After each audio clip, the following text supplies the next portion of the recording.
ఉమ్మడి కరీంనగర్ జిల్లాను సెల్యులైటిస్ వ్యాధి భయపెడుతుంది. సాధారణ వ్యాధిగా మొదలై నిర్లక్ష్యం చేస్తే ప్రాణానికే ప్రమాదకరంగా మారుతోంది. సెల్యులైట్ సాధారణ బ్యాక్టీరియా ఇన్ఫెక్షన్ అయినప్పటికీ వ్యాధి తీవ్రత ప్రమాదకరంగా తయారవుతుంది. మామూలుగా వర్షాకాలంలో దోమకాటు వల్ల వచ్చే ఈ వ్యాధి దురదతో గోకడం వల్ల పుండ్లు పడి తీవ్రతరంగా మారుతుంది.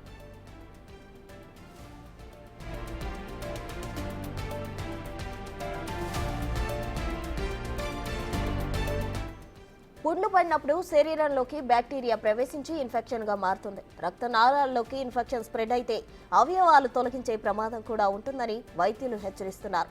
సెల్యులైటిస్ ముఖ్యంగా చర్మ వ్యాధులు, బోధకాలు, మధుమేహం, హెచ్ఐవి ఉన్నవారికి ఎక్కువగా సోకే అవకాశం ఉంటుందంటున్నారు.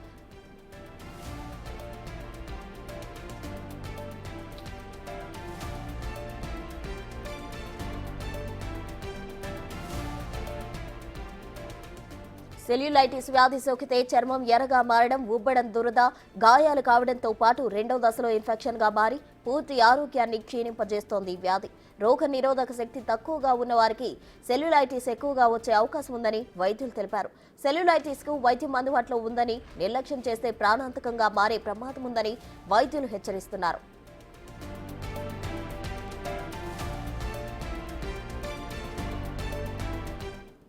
ఉమ్మడి కరీంనగర్ జిల్లాను సెల్యులైటిస్ వ్యాధి భయపెడుతుంది. దీనికి సంబంధించి ఓవరాల్ డీటెయిల్స్ మా ప్రతినిధి శివ అందించడానికి సిద్ధంగా ఉన్నారు. శ్రీనివాస్, చెప్పండి, కరీంనగర్ లో అయితే అక్కడ సెల్యులైటిస్ తో చాలా మంది బాధపడుతున్నారు. నిర్లక్ష్యం వహిస్తే ప్రాణాంతకంగా మారే అవకాశం కూడా ఉంటుంది అంటున్నారు. తాజా డీటెయిల్స్ ఏంటి?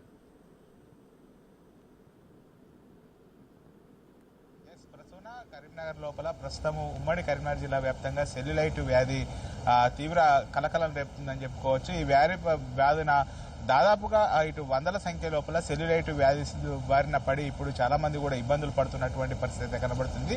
అయితే ఈ వర్షాకాలం ఉన్నటువంటి నేపథ్యం లోపల దోమల వ్యాప్తి ఎక్కువగా ఉన్నటువంటి పరిస్థితి లోపల దోమకాటు వలన ఈ సెల్యులైట్ వ్యాధి వచ్చేటువంటి అవకాశం ఉందని చెప్పి అయితే ఇటు నిపుణులు చెప్తున్నటువంటి పరిస్థితి కనబడుతుంది. అయితే మామూలుగా అయితే ఆ శరీరం లోపల ఇటు దోమకాటు వల్ల ఇన్ఫెక్షన్ సోకినప్పుడు అక్కడ దురద లాంటిది వచ్చిన సందర్భం లోపల దానిని అక్కడ ఆ ప్రదేశం లోపల గోకడం వల్ల ఎక్కువగా ఇన్ఫెక్షన్ అయ్యేటువంటి అవకాశం ఉన్నట్టుగా తెలుస్తున్నది. ముఖ్యంగా అయితే ఇప్పటికే ఇటు కరీంనగర్ నగరం లోపల ఉన్నటువంటి ఆదర్శ నగర్, సుభాష్ నగర్ రెండు పరిసరాల ప్రాంతాల లోపల ఇప్పటికే దాదాపుగా ఒక 50 మంది వరకు కూడా బాధితులు ఇటు సెల్యులైట్ వ్యాధి బారిన పడ్డట్టుగా తెలుస్తుంది. దాదాపుగా శరీరంలోకి ఎప్పుడైతే ఆ బ్యాక్టీరియా ఇన్ఫెక్షన్ ప్రవేశించిన తర్వాత శరీరం లోపల మామూలుగా అయితే ఇటు శరీరం పైన ఒక దద్దుర్లు వచ్చి తర్వాత గోకడం వలన అక్కడ శరీరము మొత్తం కూడా ఇన్ఫెక్షన్ అవ్వడం వల్ల పెద్ద పుండుగా ఏర్పడి ఇప్పుడు ఇబ్బందిగా పడేటువంటి అవకాశం ఉన్నది. ఇప్పటికే దాదాపుగా చాలా మందికి కూడా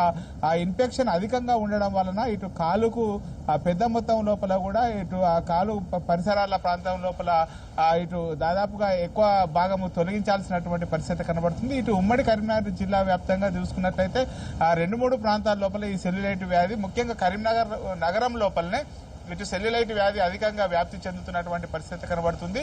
అయితే ఏదైతే శరీరం లోపల ఇటు ఎయిడ్స్ వ్యాధిగ్రస్తులు కావచ్చు, తర్వాత అదేవిధంగా ఇటు కాలు వాపు ఉన్నటువంటి వారికి కావచ్చు, ఇటువంటి వారికి ఎక్కువగా శరీరం లోపల ఈ వ్యాప్తి ఎక్కువగా వచ్చేటువంటి అవకాశం ఉన్నట్టుగా అయితే నిపుణులు చెప్తున్నారు. ఎందుకంటే ఇటు బాడీ లోపల హ్యూమిడిటీ పవర్ తగ్గిపోయిన వారికి ఈ బ్యాక్టీరియా అధికంగా వ్యాప్తి చెందేటువంటి అవకాశం ఉన్నటువంటిగా తెలుస్తున్నది. ముఖ్యంగా ఇప్పటికే కరీంనగర్ జిల్లా నుంచి కూడా ఇద్దరు సెల్యులైట్ బారిన పడినటువంటి వారు కూడా ముఖ్యంగా హైదరాబాద్ కు వెళ్లి కూడా చికిత్స తీసుకోవాల్సినటువంటి పరిస్థితి కనబడుతుంది. అయితే ఈ వ్యాధి ప్రబలుతున్నటువంటి నేపథ్యం లోపల ఆందోళన పడాల్సిన అవసరం లేదు. ఈ వ్యాధి అంత తీవ్రమైనది కాదు. ముఖ్యంగా తగిన జాగ్రత్తలు తీసుకుంటే దీన్ని అరికట్టవచ్చు అని చెప్పేసి ఇప్పటికే వైద్యాధికారులు చెప్తున్నటువంటి పరిస్థితి కనబడుతుంది. ముఖ్యంగా ఈ దోమకాటు వల్లనే ఇది ఎక్కువగా వ్యాప్తి చెందుతున్నటువంటి పరిస్థితి కనబడుతుంది. ప్రసూన మనకు రైట్ శ్రీనివాస్, థ్యాంక్ యూ.